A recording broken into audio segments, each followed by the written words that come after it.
गेल्या 3 पिढ्यांपासून आम्ही ज्या पक्षामध्ये स्वर्गीय तात्यासाहेब प्रल्हादराव पाटील असतील, त्यांच्यानंतर आमची पुढची पिढी असेल, त्याच्यानंतर मी असेल, या सर्व पिढ्यांनी आम्ही भारतीय जनता पार्टीमध्ये इमाने इतबारे काम केलं.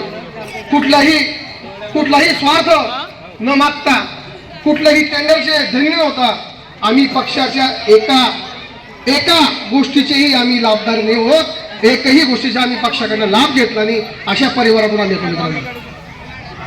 माननीय आमदार महोदय या तालुक्यात 2019 साली भारतीय जनता पक्षात दाखल झाले आणि माननीय आमदार महोदयांना असं कोणता साक्षात्कार झाला, असं कोणतं दिव्य स्वप्न पडलं की त्यांनी 40 वर्षाच्या प्रदीर्घ काँग्रेस मध्ये असल्यानंतर ते आपल्या भारतीय जनता पार्टीत आले.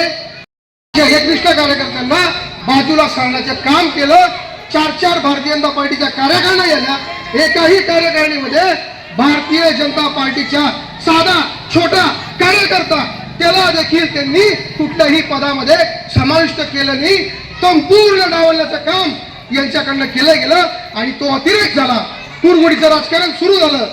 समोरून गोड बोलायचं आणि मागून भारतीय जनता पार्टीच्या सामान्य कार्यकर्त्याला कसं संपवता येईल. आमच्या वरवाड्या भागामधले कार्यकर्ते, शिरपूर पाटीलवाड्याकडचे कार्यकर्ते, रथ दिल्लीमधले कार्यकर्ते, जनता नगर, भरतसिंग नगर, क्रांतीनगर मधील कार्यकर्ते आणि ग्रामीण भागातला प्रत्येक कार्यकर्ता जो मुरमुरे पोहे खाऊन जेव्हा भारतीय जनता पार्टीचा झेंडा उद्याला कोणी नव्हतं तेव्हा तो झेंडा डौलाने स्वाभिमानाने घेऊन फिरत होता.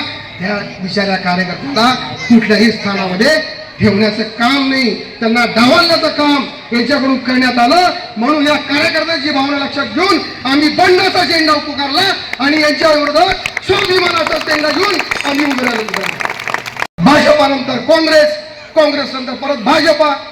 लावलं काय? तुम्ही आम्हाला सर्टिफिकेट देणार एकनिष्ठतेचे?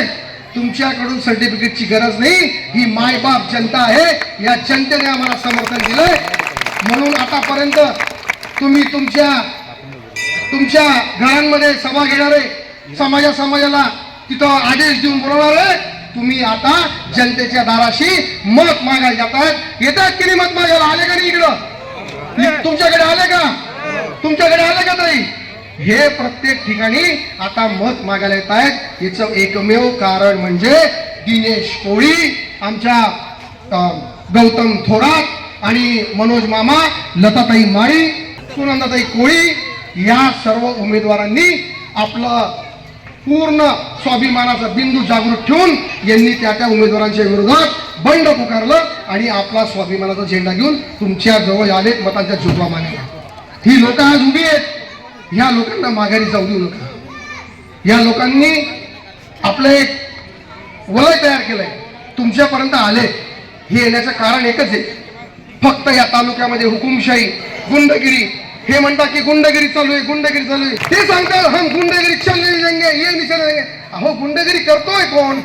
तुमच्या जवळ जेवढे पण उमेदवार आहेत, माझ्या सर्व शहरातील जनतेला आव्हान आहे की तुम्ही यांची यादी बघा आणि शिवसेना त्याचे पुरस्कृत उमेदवारांची यादी बघा.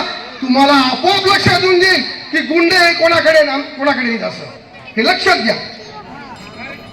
काल परवा हे सांगत होते आम्ही विकास. अहो, तुम्ही विकास करायला पाहिजे, करावाच लागेल. 40 वर्ष एक हाती सत्ता तुम्हाला दिल्यानंतर तुम्हाला विकास हा करावा लागेल. तुम्ही त्या खुर्चीवर 40 वर्षापासून विराजमान आहात. ते तुमचं दायित्व नव्हे तर ते तुमचं कर्तव्य आहे, हे आम्हाला देखील कळतं मित्रांनो. गेल्या 6 ते 7 वर्षापासून यांच्या एक छत्री कारभारामुळे, यांच्या स्वतःच्या हुकुमशाहीमुळे आज ती पाणीपट्टी 24 तास पाणी देतो असं म्हणतात. 24 तास पाणी आहेस का मावशी? खरं सांगा, 24 तास पाणी आहेस का? फक्त सकाळी 1-1.5 तास आणि रात्री 1-1.5 तास पाणी येतं. या 24 तास पाणीपट्टीच्या नावाखाली तुमच्याकडनं फक्त 1500 रुपये असलेली पाणीपट्टी तिच्या 10 पट 8 पट अशी तुमच्याकडनं वसूल केली जाते.